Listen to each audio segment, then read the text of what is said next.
नमस्कार, राष्ट्रपोस्ट से मैं पवन केसवानी।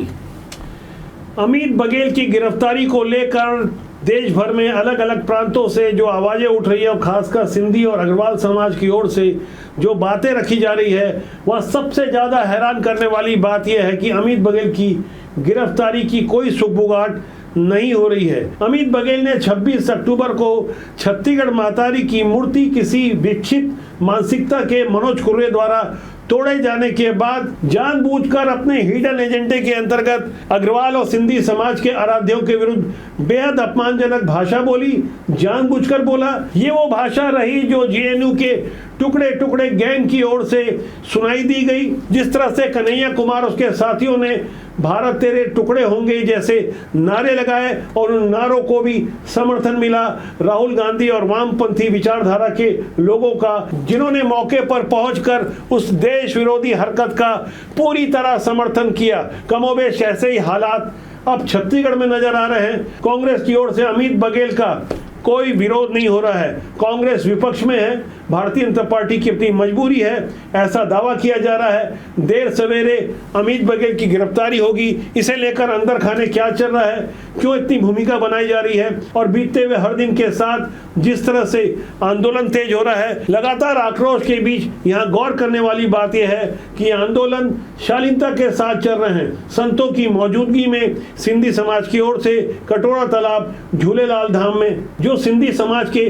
सभी पंचायतों की एक साथ सामूहिक बैठक रखी गई, उस बैठक के दृश्य को आप देखिए। श्रद्धाणी दरबार के नवम पीठाधीश्वर संत युधिष्ठिर लाल बड़ी शालीनता से संतगण और सर्व पंचायत को संबोधित करते हुए कह रहे थे, सरकार हमारे साथ है, हम सरकार के साथ हैं, पूरा हिंदुस्तान हमारा है, हम कानून के अनुसार ही अपनी बात रखेंगे, हमें शालीनता बरतनी चाहिए। सरकार पाण सां गॾु आहे ऐं सरकार खां अञा बि अॻिते साथ वठिणो आहे। इसी तरह साईं लालदास भी संबोधित करते हुए कह रहे थे, हमें जोश में होश नहीं खोना है, भगवान झूलेलाल का मान नीचे नहीं करना है। कोई चवंदो आहे कि जोश के खत्म न कजो, ॿई ॻाल्हियूं हूंदियूं न। हिकु कॾहिं होश में पाण कॾहिं जोश खत्म न कयूं ऐं जोश में कॾहिं होश खत्म न कयूं। झुंड में अचणो आहे, इहो झुंड सां खत्म न करणो आहे। असांखे पंहिंजी सिंधी सभ्यता जो ऐं सिंधियत जो ऐं भगवान झूलेलाल जे मान खे हेठि न करणो आहे। छत्तीसगढ़ चैम्बर ऑफ कॉमर्स के अध्यक्ष सतीश ठौरानी ने भी शालीनता बरतने की बात की और साफ तौर पे कहा कि हम एकजुट हैं, अग्रवाल समाज के साथ हैं, सर्व समाज के साथ हैं। अब हम एसपी को नहीं, सीधे मुख्यमंत्री को ज्ञापन देंगे। नहीं, एसपी को नहीं देंगे, हम मुख्यमंत्री को देंगे कि अमित बघेल को गिरफ्तार करो। हम एसपी को नहीं देंगे, हम मुख्यमंत्री को देंगे।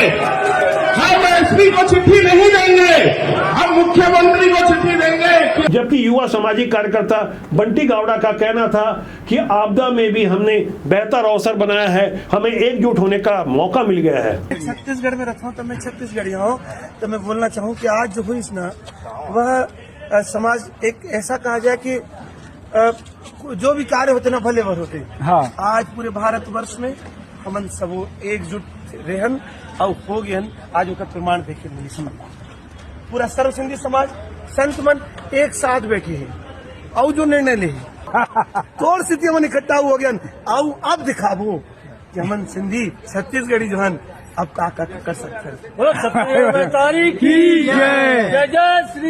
छत्तीसगढ़ क्रांति सेना और जौहर पार्टी के सर्वे सर्वा अमित बघेल ने जानबूझकर सोच समझकर पहले जैन समाज के संतों के बारे में अपशब्द कहे, उसके बाद उड़िया समाज के बारे में भी अपशब्द कहे, उसके बाद अग्रवाल समाज और सिंधी समाज के आराध्यों के बारे में जिस तरह से साफ साफ अपशब्द कहे, गालियों की भाषा बोली। सनातन के विरुद्ध अमित बघेल के ऐसे बोल के विरुद्ध पूरे देश भर में उनका विरोध हो रहा है, जगह जगह एफआईआर दर्ज हो रही है, लेकिन गिरफ्तारी नहीं हो रही है। ये गिरफ्तारी नहीं होने को लेकर तरह तरह की बातें उठ रही है। सरकार के ऊपर दबाव स्वाभाविक रूप से कायम है। इस बारे में भारतीय जनता पार्टी की ओर से अमित बघेल और उनकी पार्टी का तो विरोध किया जा रहा है, देश तोड़ने वाली इस विचारधारा का विरोध किया जा रहा है, लेकिन अमित बघेल की गिरफ्तारी कब होगी यह बताने से बचने की कोशिश हो रही है। अंदर खाने जो कुछ भी चल रहा है, लेकिन कांग्रेस के लिए तो खुला मैदान है। कांग्रेस विपक्ष में है, कांग्रेस के पास तो अवसर था कि देश विरोधी और धर्म विरोधी बातें बोलने वाला, अपशब्द कहने करने वाला, लोगों को अपमानित करने वाला, अपराधियों के बारे में अपशब्द कहने वाला अमित बघेल आखिर गिरफ्तार क्यों नहीं हो रहा है? ये प्रश्न कांग्रेस की ओर से खासकर उम्मीद की जा रही थी कि भूपेश बघेल खड़ा करते, लेकिन भूपेश बघेल अच्छी तरह से जानते हैं कि उनके दिवंगत पिता ने प्रभु श्री राम के बारे में किस तरह से अपशब्द बोले थे। अब ऐसे में भूपेश बघेल अमित बघेल का विरोध करे भी तो कैसे? जिस दिन भूपेश बघेल उनका विरोध करेंगे तो जाहिर तौर पर एक बड़ा प्रश्न खड़ा किया जाएगा। भूपेश बघेल के मुख्यमंत्री रहते जब उनके पिता साफ तौर पर पूरे हिंदू समाज को, ब्राह्मण समाज को, प्रभु श्री राम के बारे में अपशब्द कह रहे थे, तब भूपेश बघेल पल्ला झाड़ते हुए नजर आ रहे थे। तब वो कहते थे कि उनका उनके पिता से कोई संबंध नहीं है। दरअसल ये राजनीति की अजब विडंबना है, अजब मजबूरी है, बहुत निर्मम होती है राजनीति। भूपेश बघेल और उनकी पार्टी की राय साफ तौर पर तुष्टीकरण की रही है जात पात की राजनीति को लेकर। जिस तरह से राहुल गांधी अब तो सेना के ऊपर भी जात पात की बात करते हुए एक गंभीर प्रश्नवाचक निशान लगा चुके हैं। ऐसे में यहाँ गहराई से समझना होगा कांग्रेस में होता वही है जो गांधी परिवार चाहता है, जो गांधी परिवार की विचारधारा होती है, वही विचारधारा भूपेश बघेल की होगी, वही विचारधारा रेवंत रेड्डी की होगी जो तेलंगाना के मुख्यमंत्री हैं। मंच में क्या कह रहे थे, साफ तौर पर कह रहे थे, ध्यान से उनकी बातों को सुनिए। उसके बाद भारतीय जनता पार्टी के असम के मुख्यमंत्री हेमंत बिस्वा शर्मा की मदरसों को लेकर क्या रहा है, इन दोनों विचारधारा पर आप गौर करें। मुसलमान का मतलब कांग्रेस, कांग्रेस का मतलब मुसलमान। आज कांग्रेस की ताकत, तेलंगाना सरकार की ताकत हमारे मुसलमान भाई बहनों। बिहार में नहीं, पूरा देश में मदरसा बंद होना चाहिए। हमारा देश को डॉक्टर चाहिए, इंजीनियर चाहिए, साइंटिस्ट चाहिए, आर्मी चाहिए।